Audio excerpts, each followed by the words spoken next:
becomes a hunter. Best to stay out of her sight. Get on the floor! People that go out of their way to inflict pain on others do so because they like it. A wealthy housewife gives up privilege to lead her own cult of death. Sometimes monsters don't breathe fire. I don't care what you want. A troubled schoolgirl finds her passion on the streets of London.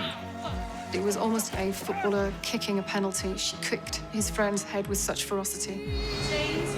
And a chance meeting ignites a waitress's taste for murder. Never look a gift horse in the mouth. What he doesn't know, he's just picked up the devil and the devil's mistress. Hey. These deadly women discover an inner hunger, a growing desire for hunting humans.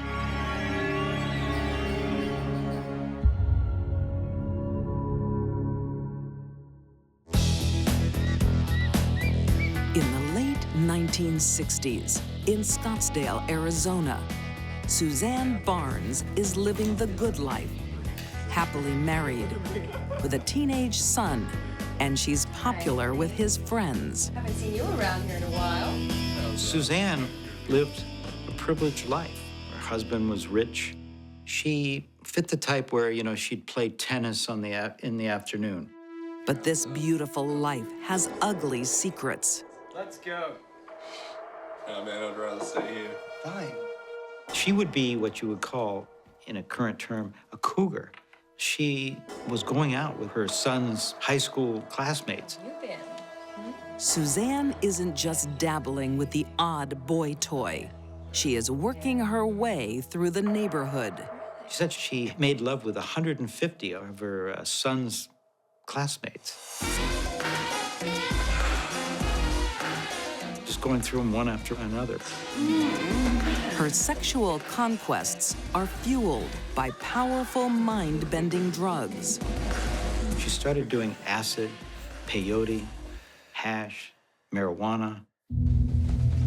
The first time she took LSD, she woke up in the morning and the house was absolutely painted with triangles, signed Suzanne. And then she felt her head and she said, my head, there's a hole in my head. And all the vibes, all the electricity in the house was going through this hole in her head. But the drugs alone aren't causing her delusions. Suzanne is also mentally ill. Suzanne was having visual hallucinations. This is a very, very serious symptom. Probably of schizophrenia, which is a thought disorder. It is the most serious mental illness known to mankind. It's a lethal cocktail, pushing Suzanne to the brink. Hallucinogenic drugs are the absolute worst thing someone with a severe mental illness can take. It would only make it worse. The drugs and the sex shatter her marriage, but Suzanne doesn't care. She finds her perfect lover, James Michael Carson, who becomes her new husband. They both describe meeting as just, instant electric attraction. I'm gonna take you to my lair.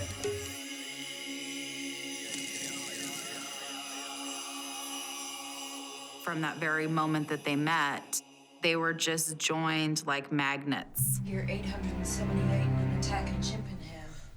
The duo has a lot in common. They believe in reincarnation, spiritual fantasies, and they both suffer from mental illness. It's Michael. My father had always been very interested in very radical religious beliefs, and those interests kind of became more and more extreme. Michael Carson's daughter, Jen, recalls the couple's manic union. It was the most bizarre environment you could imagine. It was like dropping through the rabbit hole. You have two individuals who both have mental health needs, and now they're using very, very heavy drugs. Suzanne would have these visions, and she thought she was a witch. She thought she was going crazy.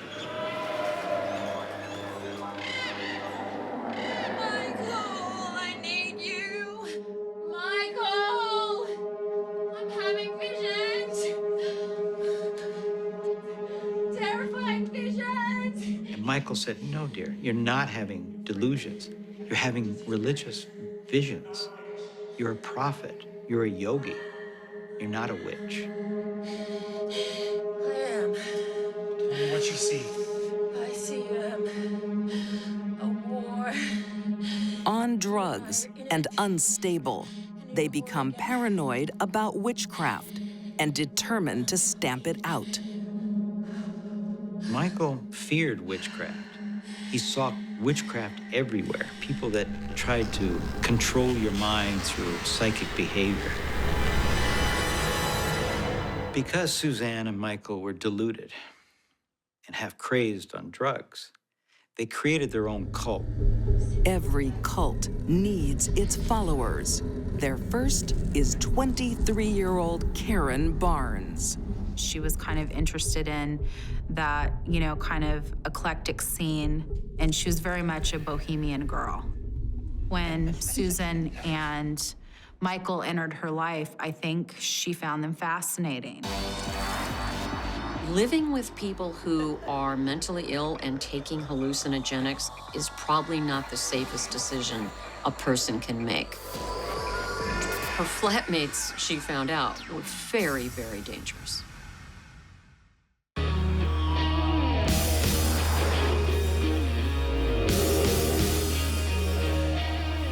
San Francisco, California, 1981. After years of mental illness and drug addiction, Suzanne and Michael Carson are deluded. They cast themselves as cult leaders, but they only have one disciple, 23-year-old Karen Barnes. When Suzanne and Michael came along and offered her their type of cult, she was fascinated by it. It is a dangerous place to be for the young woman. She's a witch, you know. No, she's not a witch. The trouble started when Michael became very attracted to this young disciple of theirs. Suzanne saw this as a threat, and she became incredibly jealous.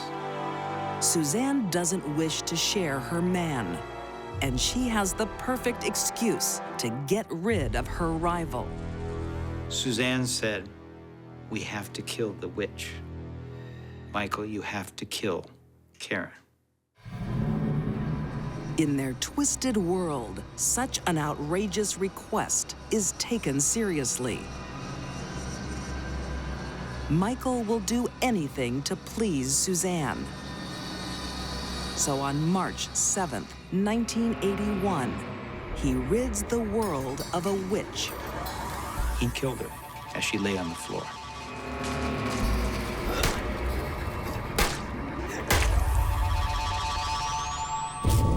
Susan and Michael portrayed Karen as a witch, as a woman who was trying to break up a marriage. None of those things were true. This was a nice girl from Georgia, you know. It is a brutal death in the kitchen of a suburban home. No one should go through what she went through. She was a beautiful, delightful 23-year-old girl. They're probably a little bit paranoid. They think the world is dangerous, and with their grandiose ideas, it was up to them to clean up the world. The couple goes on the run. They returned to the dope regions of Northern California, where they found jobs as caretakers of a marijuana plantation. One of the owners of this plantation was Clark Stevens, who had come up from Los Angeles. Working on an illegal marijuana plantation is the perfect job for drug addicts. But when owner Clark Stevens comes to visit, things get complicated. Michael was the security guard at the plantation. Clark Stevens arrived, and Michael came out of the trailer and said, "Nobody's supposed to be here today, and you're not welcome." In the couple's deluded world, even their boss is a threat, and they refuse to let him on to his own property. Michael, it's your job to get him out of here. Tell that ugly witch to open the damn gate. No, no!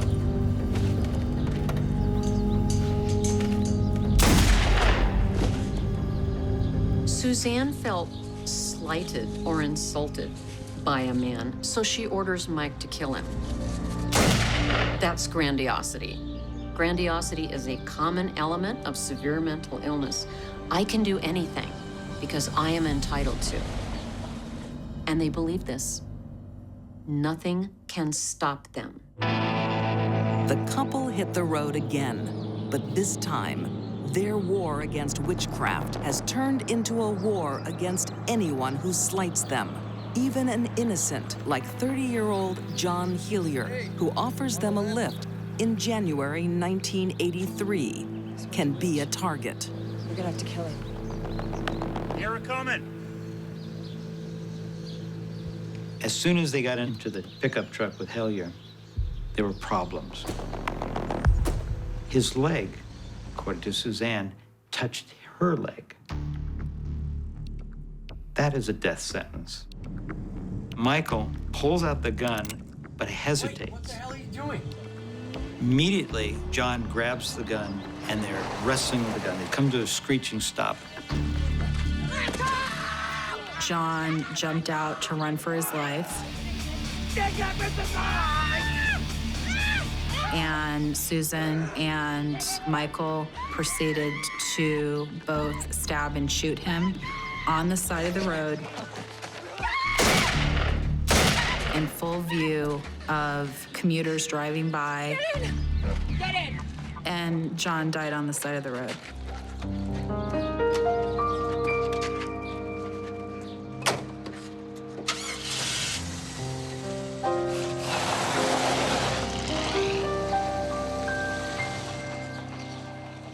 I think Suzanne was the ringleader of this murder team. Michael went along with everything she wanted. He fed into her delusions, and he made her feel very, very special. But this time, they've made a fatal mistake. With so many witnesses, police are led straight to them. But there will be one more twist to their deluded lives.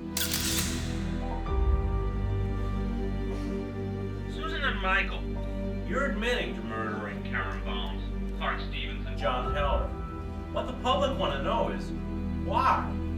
Why did you do it?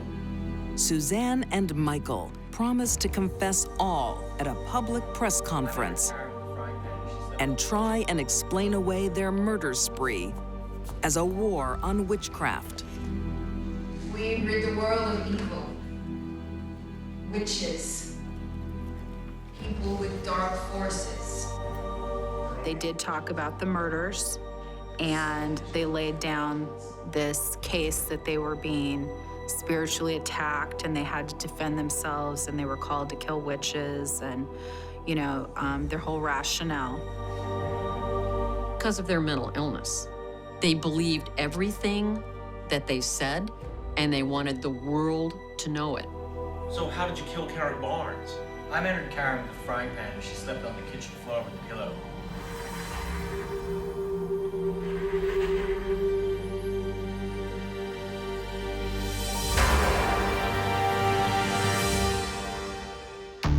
On June 4th, 1984, Suzanne and Michael Carson are found guilty of the first-degree murder of Karen Barnes. Later, they are found guilty of the murders of Clark Stevens and John Hillier. They are sentenced to a total of 75 years to life. Michael and Susan, I think, were like dynamite in a match. You know, without the other, would this have occurred? I don't know. Jen Carson has come to terms with the fact her father is a killer. It wasn't anything she could imagine as a young child, but drugs and mental illness can destroy lives. I would describe my father as brilliant, handsome, charming, damaged, misguided, and soulless.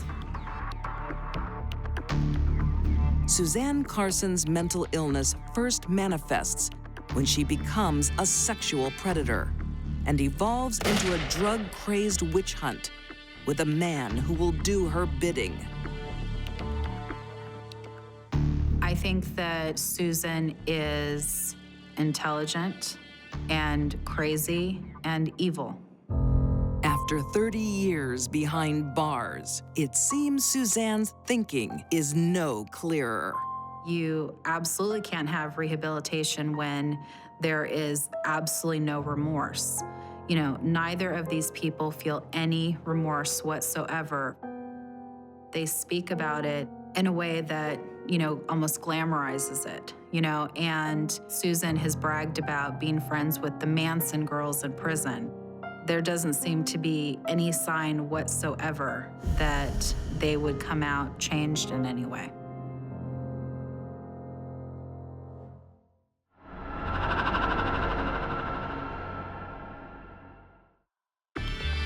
A teenage girl needs time out for fun. The most shocking part of this crime was that such a young person could become involved.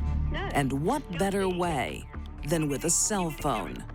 Chelsea, you are not to be filming in the school. You have been told. For a young filmmaker, the attraction is on the streets. The gang that she fell in with became her family.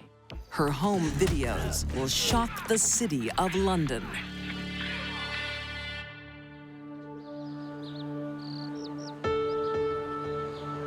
In 1997, South London, England.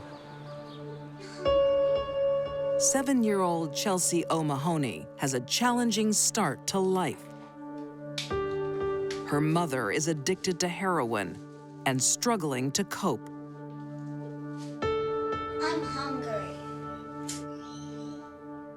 It's well documented that heroin-addicted mothers have great difficulties in bonding and raising their children. Chelsea pretty much brought herself up.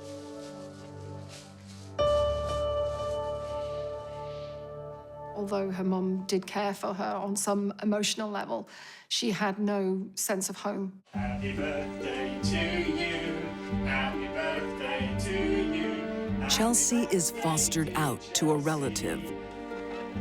Happy birthday to you. Now make a wish, Chelsea. A stable home for the little girl lost. Well, now you blow out the candles, darling.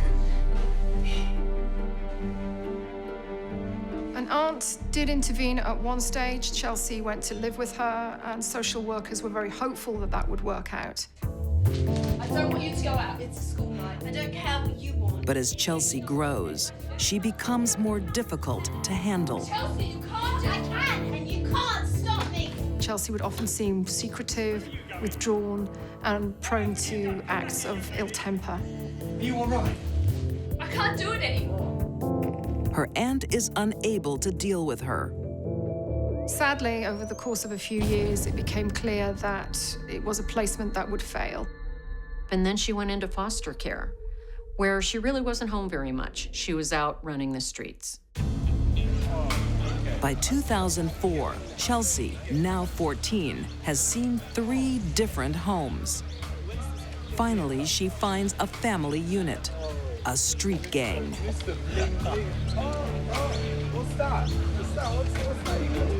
They'd spend time together, they'd hang out, fool around. Anything to try and pass the time and trying to stave off boredom. The gang that she fell in with became her family. Chelsea likes their peculiar form of fun. violence, menace with a technological twist, a growing trend called happy slapping. Happy slapping started in 2004. It was starting the playgrounds with young people, intimidating, bullying, slapping people in the face. It's thrilling for the offenders to look back at the video, especially for teenage offenders. It makes them feel good. It makes them feel powerful. They laugh, they enjoy it. They think they're somebody. But the gang's home videos will take a tragic twist in the early hours of October 30th, 2004. The gang is out on an all-nighter. The first attack was on David Dobson. He was leaving work at a theatre. He was asked what the time was, which was the code for the gang to begin their attack. Hey, do you have time? About 2 o'clock. At least one member, and maybe more, of the gang knocked Mr. Dobson to the ground. As usual, Chelsea is the morbid filmmaker, capturing the violence purely for entertainment. Theft never really seemed to be the prime motivated. It was more opportunistic if there was something to steal, but the prime motivated seemed to be just the enjoyment of doing it. I've never investigated an attack where the suspects have walked off in such a nonchalant manner. Perhaps they didn't want to draw attention to themselves by running. But it also may have been motivated by, we don't even have to run from what we're doing. We're entitled to do this. David Dobson is left bruised and bleeding, but Chelsea's gang is just getting started. There was a sudden spate of 4 attacks in 10 minutes, all quite close to each other. They're about to try their hand at a snuff film. After years of loneliness and foster care, 14-year-old Chelsea O'Mahoney finds a family, her street gang in South London, England. They like to play happy slapping for fun. The motivation just simply seemed to be this group of people enjoying dominating others. October 2004. They go on an all-nighter, attacking anyone who crosses their path. Chelsea records every sickening second on her phone. Clearly, violence was a bond between these individuals. They could sit together, they could enjoy what they'd done, they could enjoy that sense of power, that sense of chaos, that pain that they brought to people over and over again. The night will soon turn from brutal to deadly.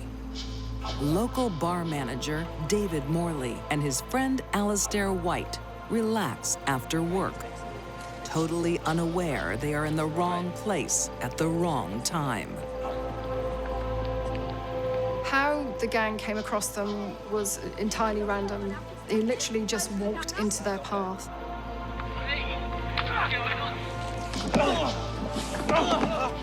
They pulled Alistair and David off the bench and began to kick them repeatedly and savagely.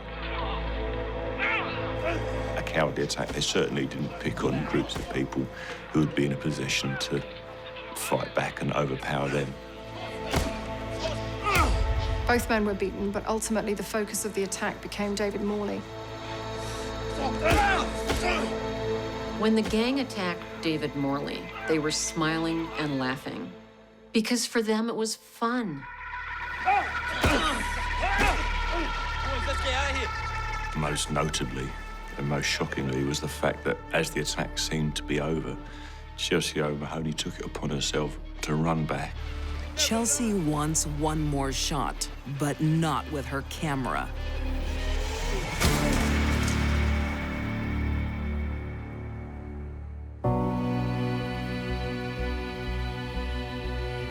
Alistair said it was almost as if he was watching a footballer kicking a penalty. She kicked his friend's head with such ferocity. One blow to the head, and that was all it took. David Morley was taken to hospital where he was operated upon, but sadly all efforts were in vain and he lost his life.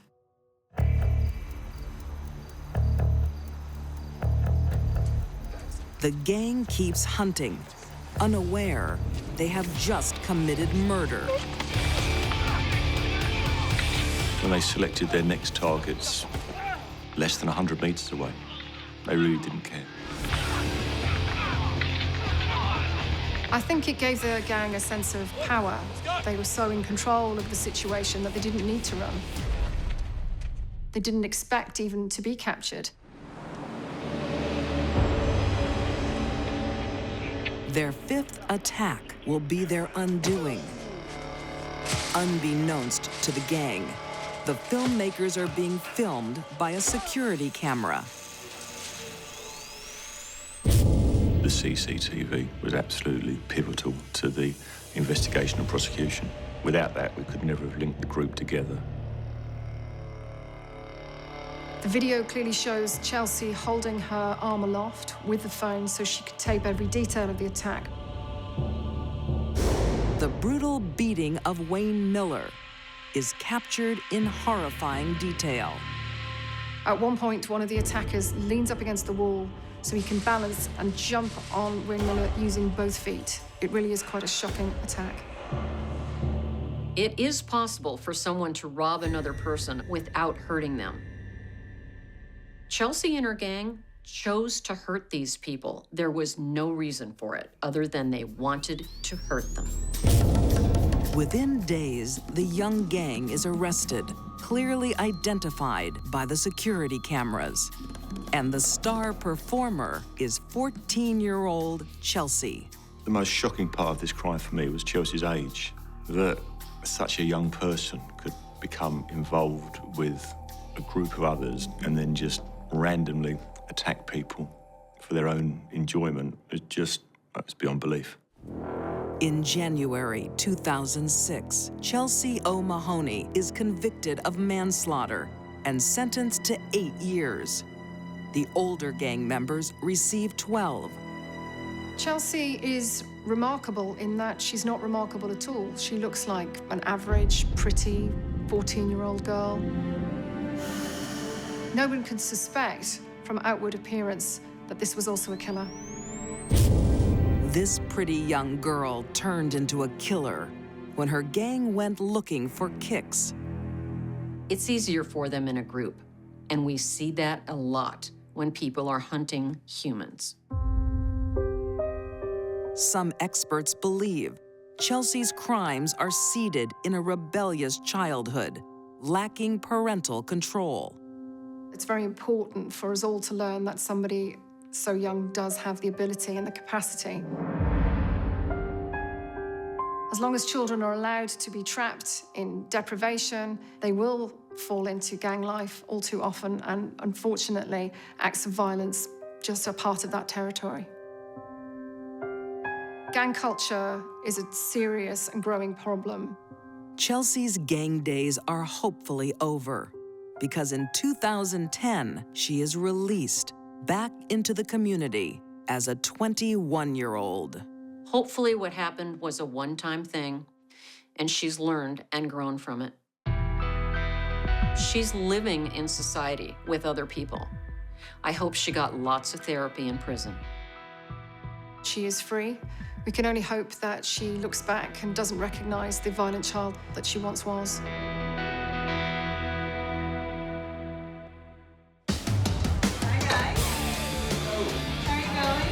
A lone woman can be dangerous. She is heartless and cold to the core. When she finds company, someone who had such a callous disregard for human life, she can be deadly. This was a slow kill. She enjoyed it.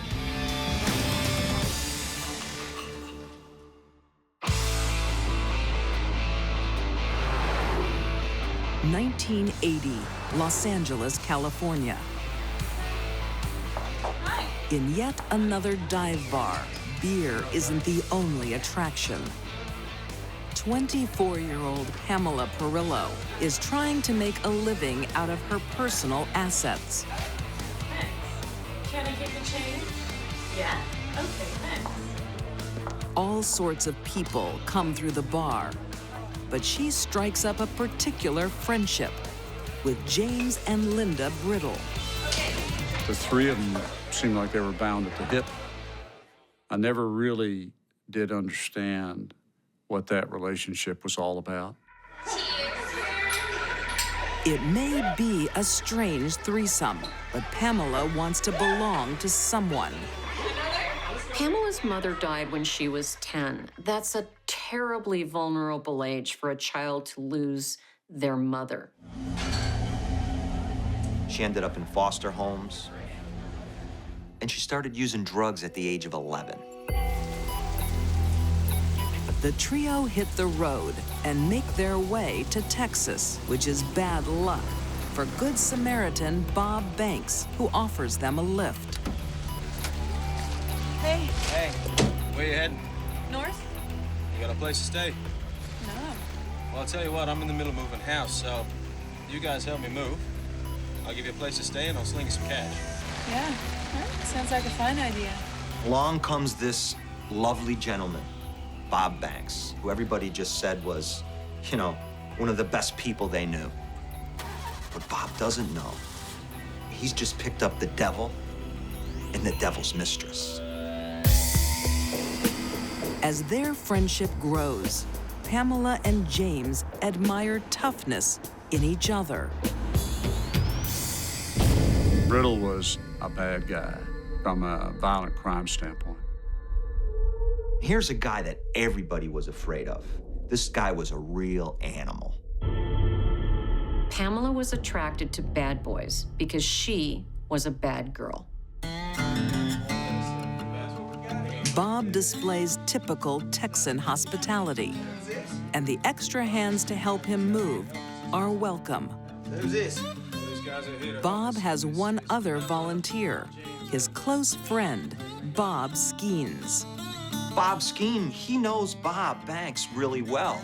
Knows that he's got a big heart, so the three people that are there, he doesn't suspect anything. He just thinks Bob's helping somebody out, and they're helping him. Seemed like pretty decent guys. Their biggest mistake was having a heart to help somebody reach out, and it backfired. Amongst Bob's possessions, the house guests find guns. That gets them thinking they can walk away with more than bed and breakfast. Never look a gift horse in the mouth. Thought about it, they planned it, they had made the decision they were going to do it. The pair gets their chance on the morning of February 24th, 1980, when their hosts return with coffee. But Pamela and James will be working alone because Linda decides she wants no part of it. Pam and her partner, they decide, you know what? Bob's got guns in the house. You know what? We're gonna surprise him. This is our opportunity to take what we want. Robbing a kind soul would be bad enough, but Pamela and James are building up to something much worse. They want their money, of course, and they want the guns, and they want anything else they can have, including, perhaps, their lives. In Houston, Texas, 1980, complete strangers give shelter and food to Pamela Perillo and James Brittle. But this heartless duo won't be returning any favors. I think Pamela wanted to impress James with how tough she could be. And she did. On the morning of February 24th, Bob Banks and his friend, Bob Skeens, come back with coffee and donuts for their house guests. Get on the floor! Get down the floor now! Don't shoot us! Get on the floor! Please don't shoot us! Very fun. Get on the Bob can't believe it. You know, I've given you my home, basically. So what happens? He gets hit with the gun, the butt end of the gun. And then he really believes it. Stay on the floor. Don't you move! Get your wallets out. Get him out! Let's see him! Don't you move! Pam, she could have left and left them alive. What are you doing this for? But she didn't. It becomes clear robbery isn't their only motive.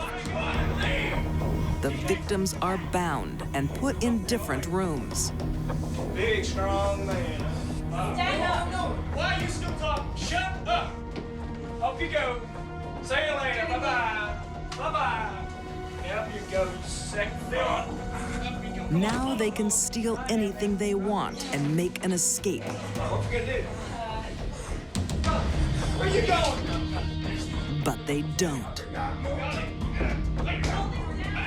James and Pam put a rope around his neck. And James gets on one end, Pam gets on the other. They have a tug of war, right? But this man's life is in the center of it.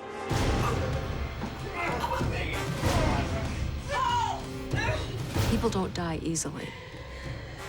During that time, your victim is going to struggle.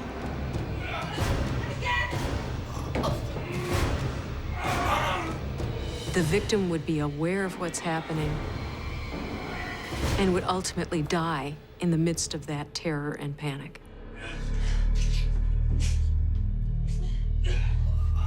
And all the thoughts that go through your mind about the people that you love and the fact that this is your last day on Earth, I mean, it's so cruel. In the next room, Bob Skeens is helpless to save his friend or himself. To let another person linger, wondering if he was going to be killed, it's just unbelievable. I mean, you wouldn't do that to an animal.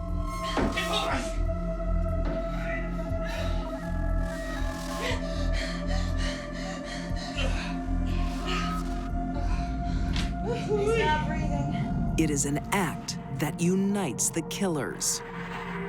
By each one of them, Pam and James, holding an end of a rope and pulling, they were bonded forever in murder.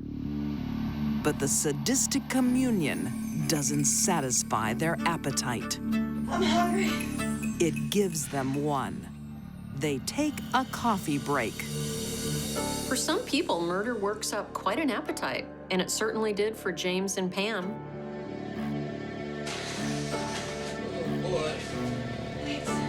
I think the fact that Pam could kill someone and then go enjoy coffee and donuts speaks to her cold-heartedness. The morbid coffee break goes on for more than half an hour. They had those coffee and donuts. And then what'd they do? They got back to killing. No, please. Please. You don't have to do this. As they extinguished one kind soul, they extinguish another. Pam, she could have had some empathy, but she didn't. Why? Because she enjoyed killing. That's why. Pamela and James could have killed the two Bobs quickly with the guns they had. They chose to slowly choke the life out of them by each one of them holding the end of a rope around Bob's neck.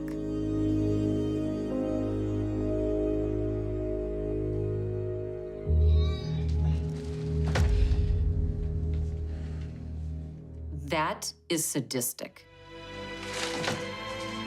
The murders are made even more senseless by the meager booty. For what? A camera and some other pawnable items, or even $800 in cash. There's just no rhyme or reason to it. What stands out to me most in this murder, the brutality.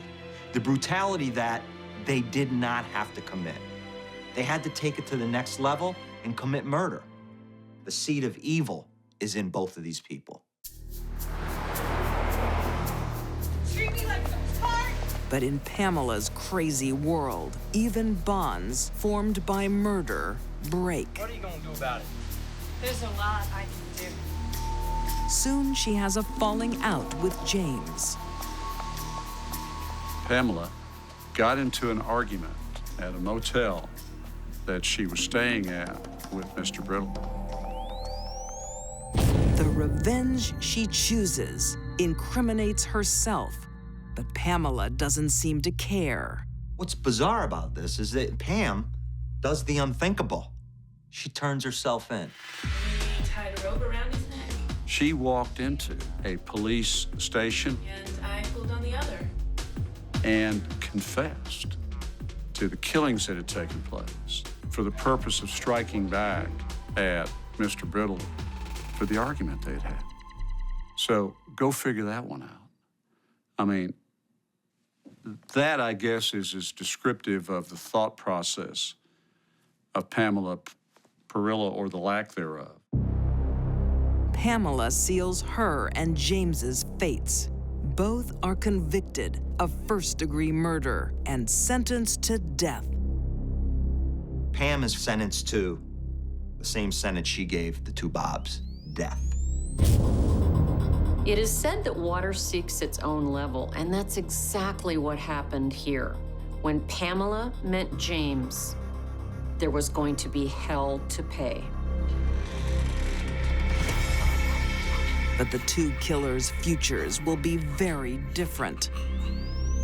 James Brittle is executed by lethal injection in 1995. Pamela gets a reprieve. Her sentence is commuted to life in Gatesville Prison in Texas. For some, no sentence is too harsh for a woman capable of such callous murders. Someone who had such a callous disregard for human life, that they would do such a thing, what's the likelihood they'll do it again? Pam needs to remain in prison forever. She committed an act of evil when she didn't have to. That can never be excused.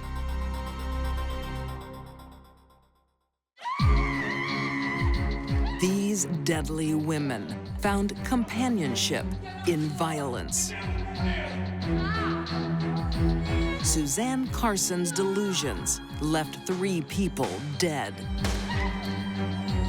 Chelsea O. Mahoney thought brutality was group fun.